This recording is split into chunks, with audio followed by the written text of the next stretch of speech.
En Montermoso, pueblo extremeño situado al norte de la provincia de Cáceres, se ha conservado hasta nuestros días un tipo de gorra femenina que se ha convertido en símbolo de identidad de la villa.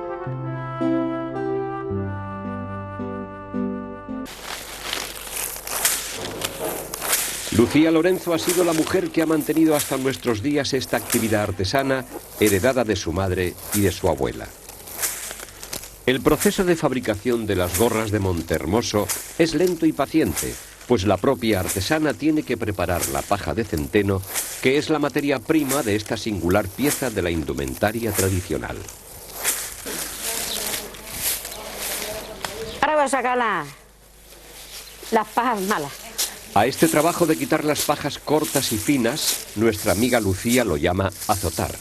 Golpeando sobre unos tiestos, quedan libres los mejores balagos de cada fajo.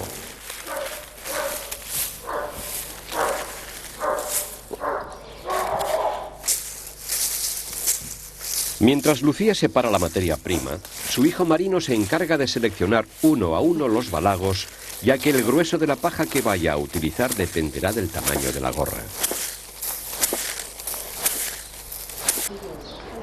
La paja hay que cogerla 3 veces, porque hay que apartar la fina vale para una cosa, la gorda vale para otra, y así tiene que ir. Con gran rapidez, Marino extrae la corteza exterior del tallo y corta el balago a las medidas deseadas, es decir, entre nudo y nudo. Esto es fácil, ¿ves? De nudo a nudo. Ya que el nudo, vuelve al nudo, cortas la paja, sacas la funda y vuelve otra vez. La habilidad de Marino para trocear los balagos tiene mucho que ver con la experiencia adquirida desde su infancia. Pequeño, en vez de ir a jugar así un rato y otro rato a sacar paja. Este trabajo hay que hacerlo con la paja bien seca, pues si coge humedad se vuelve correosa y no se parte. ¿Cuántas aquí sacadas? Esta más. Y ahora antes de hacer la trenza, esto hay que meterlo en agua, ¿eh? Hay que humedecerla porque si no, no se puede trabajar.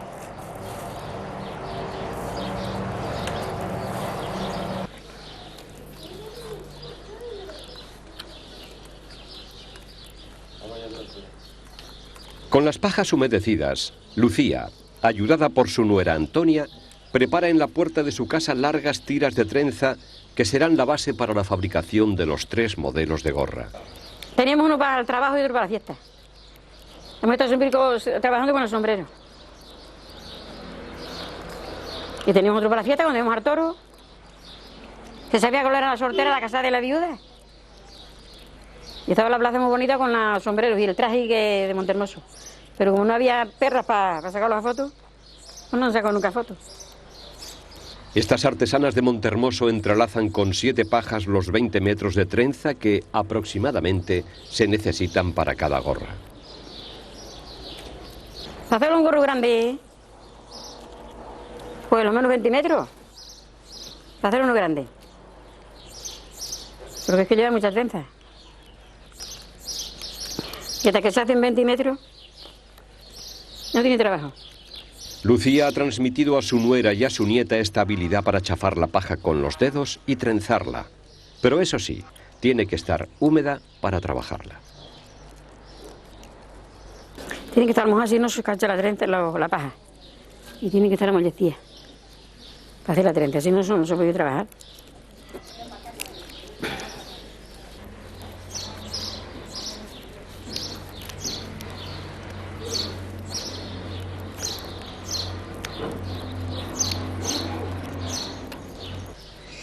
Además de la trenza de 7 pajas, las gorras de Montermoso necesitan, alrededor del ala, otras tiras más estrechas llamadas picau y un fino cordón que dará el remate final a la decoración.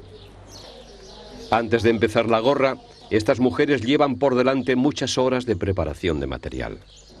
Desde que nos levantamos por la mañana, que hacemos las cosas en casa, hasta que nos vamos a acostar. De noche hacemos la trenza y el cordón, lo que hace falta. Y luego ya de día cosemos. Pero me he echado muchas noches a las 3 de la mañana. Lucía se encarga de hacer el cordón y para empalmar unas pajas con otras, introduce la punta final de la paja en el hueco de la siguiente. Con 4 pajas, Antonia trenza el picau, que servirá para rematar el borde del ala de las gorras. Ahora vamos a la trenza para hacer el sombrero, porque si está seca se rompe. Y ahora lo vamos a mojar aquí en agua. Y ahora voy a empezar a coser. Cuando ya tienen suficientes metros de trenza, picau y cordón, estas artesanas comienzan a coser los gorros en espiral, partiendo del centro del casquete.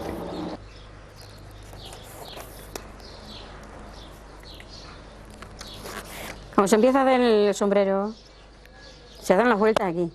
Y luego ya hay que estirar de la trenza para hacer el casquete, que es el casquete que se va haciendo. Como está el casquete hecho, es cuando se hace luego ya el ala. Aunque Lucía y Antonia trabajan diferentes tamaños de gorras, el proceso es el mismo. Coser la trenza, en espiral primero y en forma cilíndrica después, hasta dar la forma al casquete.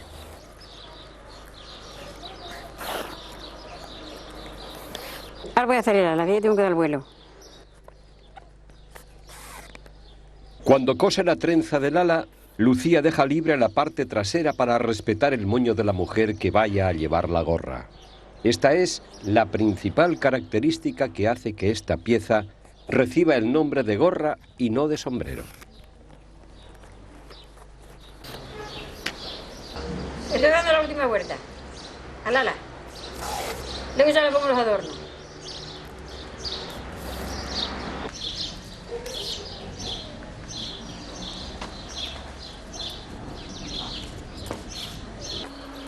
Mira, ya está terminada de coserla. Ahora voy a coser el espejo. El espejo es el primero. Pues no te eliges, ¿eh? A todo el conjunto de adornos que dan la peculiar belleza a las gorras de Montehermoso se le denomina popularmente con el nombre de cacharros o galanuras. Las tiras se han terminado. Ahora le voy a poner el corazón.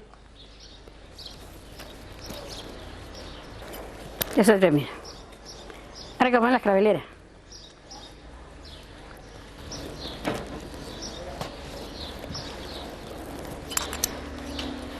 Esta se termina. Ahora voy a poner la otra. Ahora voy a cortar las pintas para poner las pigas.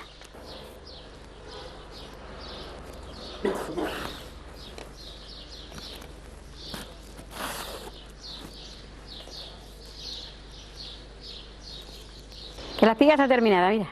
Ando yo otro. ¿Ves? Ahora hay que ponerle aquí las estrellas con cordón.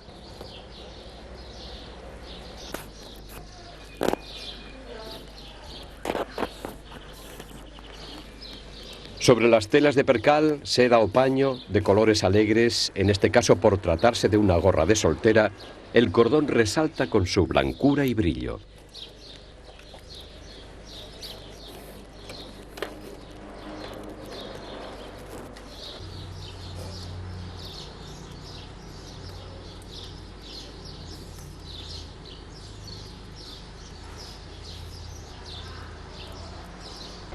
Alrededor del espejo, que destaca en el frontal de la gorra de soltera, una borla de lanas de diferentes colores servirá para dar más vistosidad al conjunto.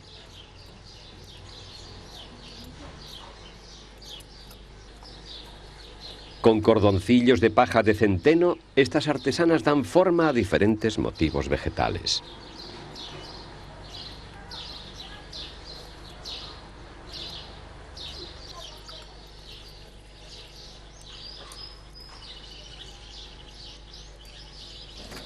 Y como remate final, pequeños botones de nácar en diferentes superficies cuyo intenso color se pretende rebajar.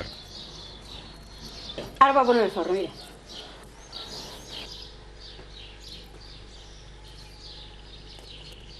La elaboración de la gorra de soltera de Montehermoso está llegando a su final.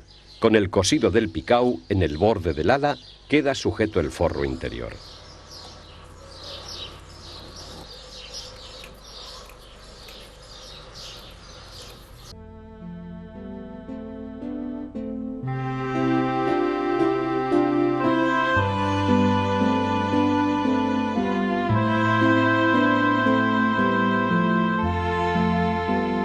La gorra de soltera se caracteriza por su colorido y brillantez, por la decoración en forma de espigas y corazones y por ese pequeño espejito que delata la situación de soltera de la mujer que lo lleva.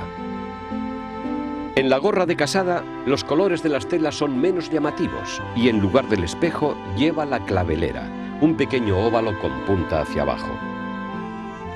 La gorra de viuda o de luto lleva básicamente los mismos adornos que la de casada, pero con telas de color negro. Si sumamos el tiempo de preparación de la paja, la elaboración de la trenza, el picao y el cordoncillo, el cosido del sombrero y la decoración, han sido necesarios 2 días de trabajo para fabricar esta gorra.